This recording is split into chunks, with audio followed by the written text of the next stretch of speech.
ఏ ఊళ్ళో పోయినా కానీ కింద బుడపోల నుంచి పెద్దోళ్ళు దాకా మాకు తెలియ ఏ బిజినెస్ మ్యాన్ నాకు తెలిసిన వాళ్ళు కొంచెం ఫ్యాక్టరీలకి ఆడిన ఉద్యోగస్తులు అన్న ఏమైనా మార్గం కూడా రాదని ఎందుకు అంటే మేము ఈ గవర్నమెంట్ వశపోతలేదు ఇక్కడ వడగొట్టలేదు దండం పెడతాం పైసలు ఇస్తాం మీకు మస్తు పైసలు ఇస్తామంటే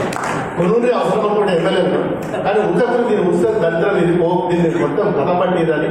ఎంతో మంది అంటున్నారు బిల్డర్స్ అంటారు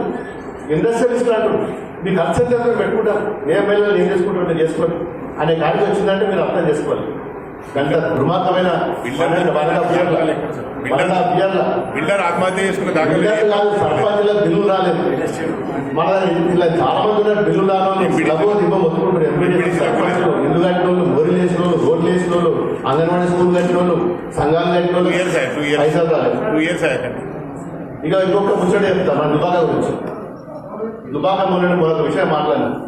దుబ్బాక నిజంగా చెప్పాలంటే మన తెలంగాణలో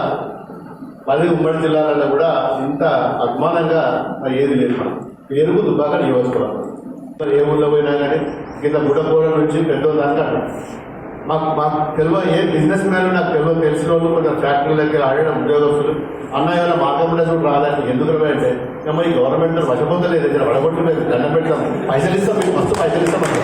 కొన్ని అవసరం అనుకుంటే ఎమ్మెల్యేలు కానీ ఉత్తప్పుడు దీన్ని ఉత్సవ దరిద్రం ఇది దీన్ని మొత్తం కథ పట్టిదని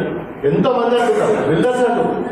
ఇండస్ట్రియలిస్టులు అంటారు మీ ఖర్చు ఎంత పెట్టుకుంటారు ఏ ఎమ్మెల్యేలు ఏం చేసుకుంటారు మీరు చేసుకోండి అనే కాడికి వచ్చిందంటే మీరు అర్థం చేసుకోవాలి గంట దుర్మార్గమైన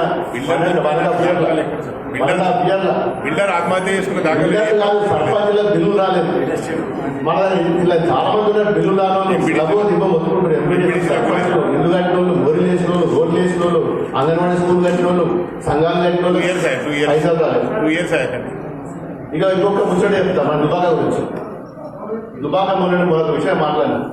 దుబ్బాక నిజంగా చెప్పాలంటే మన తెలంగాణలో 10 ఉమ్మడి జిల్లాలలో కూడా ఇంత అభిమానంగా ఏది లేదు. మనం పేరుకు దుబ్బాక నియోజకవర్గం